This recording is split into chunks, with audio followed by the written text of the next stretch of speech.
The Prefailure of Religious Apologetics.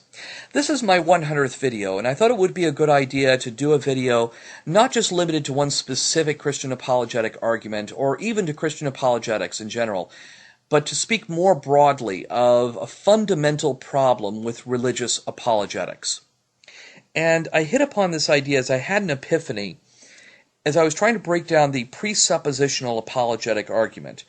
And my head was spinning as I was trying to figure out where to begin here, as I was cataloging all of the different logical fallacies that are packed into one very short argument. Almost as if the apologist was trying to engineer an argument that would pack so many fallacies so tightly into one argument that it would create a singularity of stupid that would subsequently create a black hole that would suck in and devour any skeptic counter-argument. But as I was trying to catalog all of this, and I think this is a useful exercise, and I will probably go into greater detail on this in some future video, I realized that there is one core problem that exists with this argument that also exists with every other apologetic argument that I've heard, ranging from the ontological argument and the transcendental argument to arguments that are specific to Christianity, like the trilemma argument. And that is the problem of pre-failure.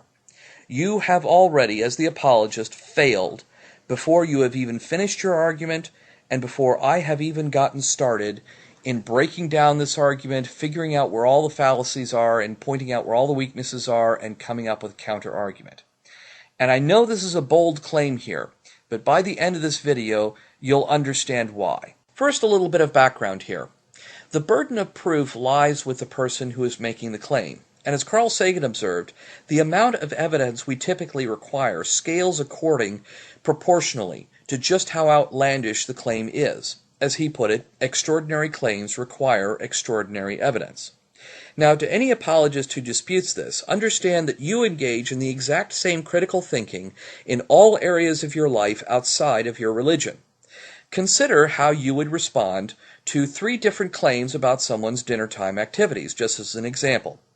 Let's say, claim number 1, someone says, I had dinner with some local friends. The nature of this claim is quite mundane, and the evidence required is usually only that person's testimony, along with the lack of any contrary evidence.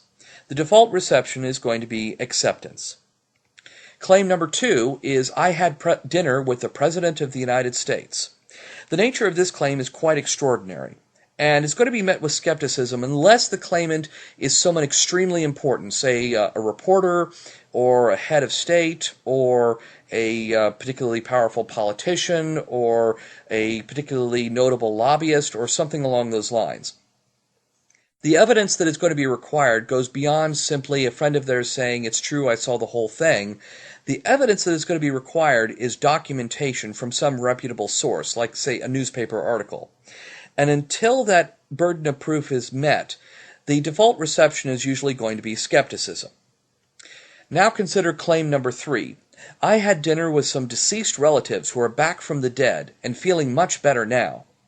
The nature of this claim is ridiculous, or, to be a little bit more kind, far outside our experiences in this everyday, ordinary universe that we understand. The amount of evidence required is going to be overwhelming, to say the least. And the default reception is not even going to be skepticism, it's going to be ridicule, or, a little bit more kindly, concern for the sanity of the claimant. So, of those 3 examples, which one best resembles religious claims, and therefore establishes the kind of proof that apologists would really need to come up with in order for us to take the claims of religion seriously? So what sort of evidence could the apologist offer that would meet the burden of proof? Well, first, most obviously, they could produce their God. And while this may seem like an outrageous demand, it is in fact quite consistent with their Holy Scriptures, and how their Holy Scriptures say the universe is supposed to work. In Genesis chapter 18, Yahweh dropped by Abraham's place for lunch. In Genesis chapter 32, he wrestled with Jacob. In Exodus chapter 33, verse 11, he spoke to Moses face to face as one does to a friend. And in Judges chapter 1, verse 1 to 2, he spoke to the entire nation of Judea, apparently giving a public speech. Additionally, he spoke in the New Testament as a booming voice from the sky. In Luke chapter 3, verse 22, for example, he says, "You are my son, this day have I begotten thee." But if the big guy can't be bothered to make any public experiences or speak to the United Nations, then surely he could at least spare a few angels to interact with human beings, as certainly his angels did in both the Old Testament and the New. For example, in Acts chapter 12, verse 23, one of the angels assassinates Herod Antipas for not giving the proper glory to Yahweh. In other examples in the New Testament, angels interact with human beings to break apostles out of jail or to let the Virgin Mary know that she is about to conceive Jesus.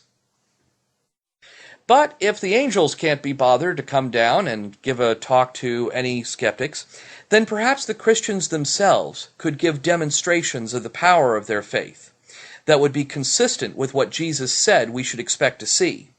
In Mark chapter 16, verse 17 to 18, Jesus says, "And these signs shall follow them that believe. In my name they shall cast out devils, they shall speak with new tongues, they shall take up serpents, and they shall drink any deadly thing, and it shall not hurt them. They shall lay hands on the sick, and they shall recover." So, essentially, Christians ought to be able to heal people, and this ought to be done as repeatable experiments under the rigors of medical peer review with double-blind studies so as to weed out the possibility of it being attributable only to the placebo effect. This sort of thing should be demonstrated as repeatable experimentation. Or perhaps if the Christians these days lack sufficient faith, then maybe they could just produce some magical artifacts. And I'm not talking about something found in an Indiana Jones movie. I'm talking about the Bible itself. The Bible talks in Acts chapter 19, verse 12, about the magical handkerchiefs of Paul that could be used by other people to cast out evil spirits and heal the sick. Perhaps if these artifacts could be produced and given over to the scientific community to be closely examined and subject to peer review under repeatable tests to be sure that they do in fact function as they're said to function in the Bible, this too would be hard evidence that the apologists could offer. But in fact, the apologists offer no hard evidence or indeed evidence of any kind. They can't seem to summon God to either appear or speak from the clouds anymore, even though, according to them, Yahweh did so all the time up until about 2,000 years ago. Angels don't seem to be available for comment anymore, even though 2/3 of them are under the employment of Yahweh. Christians don't seem to have sufficient faith to heal or otherwise perform any miracles, and all the magical artifacts seem to be lost. So what evidence does the apologist present? You ask the apologist to make their best case for their God and for the claims of their religion, and what you will get are hypotheticals, thought experiments, philosophical arguments, mental constructs. Essentially, argument goes here, therefore Jesus.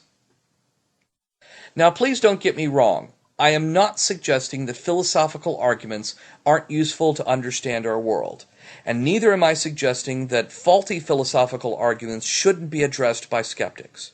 What I am suggesting is that philosophical arguments without any supporting demonstrations or evidence is not compelling enough to meet the burden of proof established both by the extraordinary claims of your religion as well as by your own holy scriptures and how your scriptures say the universe is supposed to work.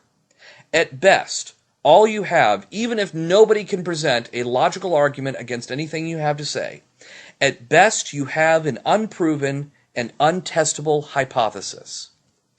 If philosophy without either evidence or demonstration is all you can offer, you have already failed before I even respond. Thanks for listening. Oh, and just to add, here's another proverbial 1,000 words on the topic for your consideration.